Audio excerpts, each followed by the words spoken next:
Tahun 2016, Kementerian Pendidikan dan Kebudayaan telah mencanangkan Lipak Sabeni sebagai warisan budaya tak benda.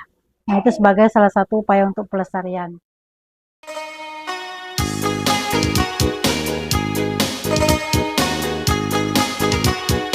Ya, lipak sabe atau dalam bahasa Indonesia kita kenal sebagai sarung sutra. Ini asal usulnya di masa kerajaan-kerajaan sekitar abad 15 ya, terutama di suku Bugis. Ini ditenun kain seiring dengan masuknya Islam di Sulawesi Selatan. Nah, ketika itu saking sakralnya sarung sutra ini ya, atau lipak sabe ini, maka diwajibkan untuk semua masyarakat itu bisa menenun. Ini juga dalam rangka di kemudian hari untuk melestarikan lipak sabe ini. Dan biasanya sarung Bugis ya, atau sutra Bugis atau yang kita kenal dengan lipak sabe ini seringkali juga dipakai untuk acara-acara keagamaan, acara-acara pernikahan, acara-acara akikah seperti itu, dan selalu identik dengan kegiatan-kegiatan seiring dengan masuknya Islam di Sulawesi Selatan.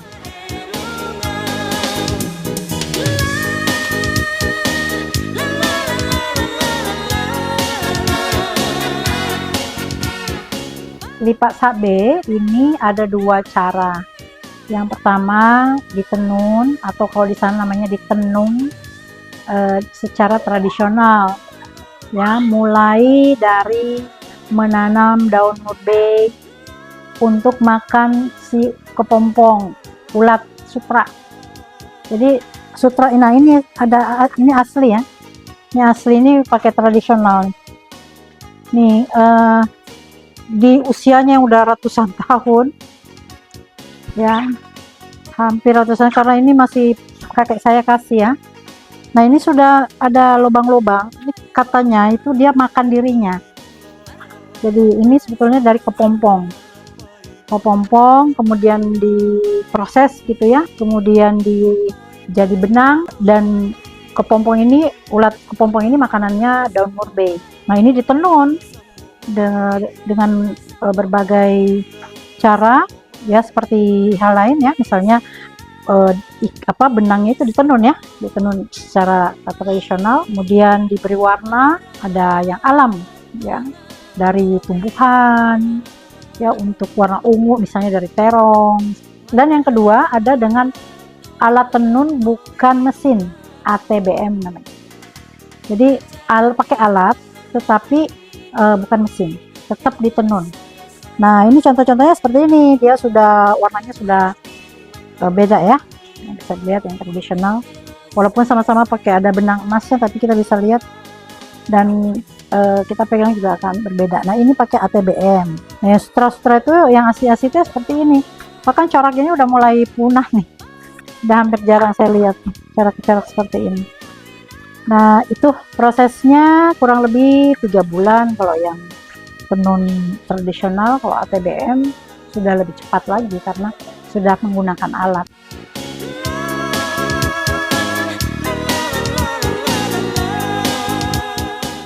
Sebetulnya lipak sabe ini ada prototipenya juga, sama dengan batik-batik yang berkembang di Nusantara ya, seperti batik Banten, batik Jawa, batik Betawi, dan lain-lain. Itu ada prototipe masing-masing, ada makna-maknanya. Nah, sama lipak sabe ini juga coraknya itu juga berupa prototipe gitu ya, atau corak-corak yang memang sudah ada sejak dahulu dan ada maknanya. Yang pertama itu balorni. Balo itu artinya corak ya, corak kecil gitu lah. Nah, corak kecil ini mana ya, kira-kira ya kayak gini-gini lah ya, dia agak kecil-kecil gitu. Nah, ini melambangkan kekuatan dan keberanian, biasanya seperti itu. Kemudian ada namanya balot tetong, itu yang seperti ini ya, dia apa namanya, berdiri. Tetong itu berdiri, jadi corak berdiri gitu. Nah, corak berdiri ini melambangkan keteguhan gitu ya, keteguhan dalam prinsip bersikap seperti itu, Kemudian balolobang itu yang besar, orang bilangnya coralaba. Balolobang itu besar-besar. Nah, besar-besar ini melambangkan bahwa masyarakat Bugis itu keterbukaan dan keterikatan pada sosial. Mungkin teman-teman bisa lihat ya, kalau coraknya itu banyak kotak ya, agak kotak-kotak nih, seperti ini kecil-kecil, ada yang besar. Itu sebetulnya bersumber dari adanya keterikatan sosial bagi masyarakat Bugis Makassar ya, bahwa mereka itu duduk dalam satu wadah seperti tikar. Nah, jadi motifnya itu agak kotak-kotak itu, bahwa ini adalah wadah masyarakat untuk saling berorientasi, saling bersilaturahim dalam sebuah wadah. Nah, itu diangkat di dalam corak-corak lipak sabe ini yang tadi saya bilang, coralaba atau balolobang, jadi besar gitu. Nah, ini seperti ini. Nah, ini udah mulai hampir punah ya. Saya juga beberapa kali ke Sulawesi Selatan itu sudah hampir jarang ada gitu. Nah, sekarang berkembang motif-motif yang kontemporer seperti itu. Kemudian ada juga bombang. Bombang ini seperti bombang itu ombak, jadi coraknya agak seperti ombak. Nah, ini mungkin nanti penggunaannya bisa dijelasin. Nah, ini seperti ombak kan ya. Nah, ini namanya bombang. Bombang ini melambangkan ketahanan sosial dalam menghadapi kehidupan ya, kan kita tahu ya, ombak itu luar biasa di lautan gitu. Jadi seperti itulah kira-kira corak ini menggambarkan ketahanan masyarakat Bugis untuk bertahan dalam situasi apapun di dalam kehidupan. Kemudian ada prototipe makalo. Makalo itu melingkar. Nah, ini kebetulan saya tidak ada contohnya, tapi melingkar gitu ya. Nah, melingkar ini melambangkan keteguhan ya, sebagai lambang pekerja keras begitu. Dan yang terakhir itu ada cobo, melambangkan kemakmuran seperti itu. Jadi motif-motif ini kemudian di era sekarang sudah mulai dimodifikasi, karena kan generasi berubah juga seleranya ya. Nah, saya kasih contoh ya. Di sini ada yang seperti ini udah kontemporer nih. Warna-warnanya udah ada masuk di sini. Ini sutra, ada huruf lontara. Huruf lontara itu huruf huruf kuno ya. Kemudian di sini juga bombang udah masuk, kotak-kotak ini masuk juga. Nah, sekarang sudah banyak dimodifikasi mengikuti perkembangan generasi. Pada umumnya memang masyarakat Bugis Makassar, khususnya suku Bugis ya, sejak awal menenun kain ini itu memang ada warna-warna yang memang diambil dari alam, dan juga tergantung juga dipengaruhi ya oleh tradisi. Ada dua warna yang disimbolkan, yaitu yang pertama simbol lipak sabe hitam, itu biasanya dipakai oleh ibu atau perempuan yang sudah menikah, dan itu bermakna ketenangan, kehormatan, seperti itu. Jadi wanita yang sudah menikah itu kan dia sudah lebih tenang, sudah lebih bijaksana, dan menjadi sebuah kehormatan dia menjadi seorang ibu rumah tangga gitu. Nah, sementara ada warna putih.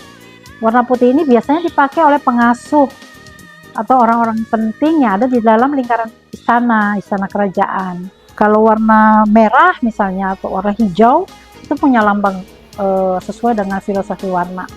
Ya, kalau misalnya merah terang ya keberanian. Kalau misalnya di Kabupaten Bulukumba dia warnanya hitam gitu. Kalau di kabupaten lain misalnya Bone, Sopeng, Wajo, tempat lipak sabe ini berasal itu biasanya warna hijau datu, kami menyebutnya jotua gitu. Nah, itu salah satu warna yang melambangkan status sosial. Kemudian dia juga menjadi warisan budaya, dan dia juga menjadi identitas yang kuat bagi suku Bugis. Ya, ada kualitas pasti ada harga ya. Nah, tenun dengan alat ini tentu bisa lebih murah, tergantung dari kualitas bahan yang digunakan juga. Kemudian harganya itu kisarannya antara 100.000 sampai sekian juta, tergantung dari kualitas dan kerumitan. Ada yang sampai 5 juta ya satu sarung. Ada juga yang 10 juta tapi sudah couple Nah yang murah ada di bawah 100.000 kita masih bisa dapat, tapi dia yang sudah ini ya, prosesnya sutranya sedikit, sudah campuran seperti itu. Kan katanya juga orang bilang kan laki-laki tidak boleh menggunakan sutra kan. Nah oleh karena itu sekarang juga pria-pria itu sudah bisa tidak khawatir lagi karena sudah ada ATBM tadi, tidak murni sutra lagi, sudah banyak campurannya. Dari awal saya tadi cerita bahwa sejak suku Bugis di abad 15 menenun kain ini, lipak sakbe, ini mereka sudah punya visi ke depan. Kerajaan saat itu mewajibkan semua orang bisa menenun, ya dalam rangka pelestarian lipak sakbe, dan diharapkan bisa diberikan kepada generasi ke generasi berikutnya. Jadi sebetulnya luar biasa nih masyarakat Bugis ya. Dia sudah bisa memprediksi kondisi-kondisi generasi. Nah sehingga memang kita lihat saat ini generasi kita itu lebih senang dengan barang-barang branded, yang baju-baju yang luar negeri begitu. Nah itu tantangannya sih. Tapi jangan lupa bahwa justru lipak sakbe ini sudah mendunia, karena memang para concernnya dalam pelestarian budaya ini memang menduniakan lipak sakbe begitu. Nah sekarang ini dengan adanya kebijakan pemerintah misalnya untuk menggunakan kearifan-kearifan lokal di salah satu hari, di hari Senin sampai Jumat. Nah ini salah satu upaya ya untuk pelestarian ini. Tantangan terbesarnya ya itu tadi ya, kita harus bisa mengalahkan brand-brand dunia yang masuk. Nah ini bagaimana kemudian promosi, kemudian mempersuasi generasi untuk tetap bisa mencintai kearifan lokal. Dan saya rasa momen-momen seperti ini juga menjadi salah satu media untuk memperkenalkan supaya generasi itu makin memahami, mengetahui, dan akhirnya mencintai kearifan lokal ya. Salah satu kearifan lokal yang ada di Nusantara.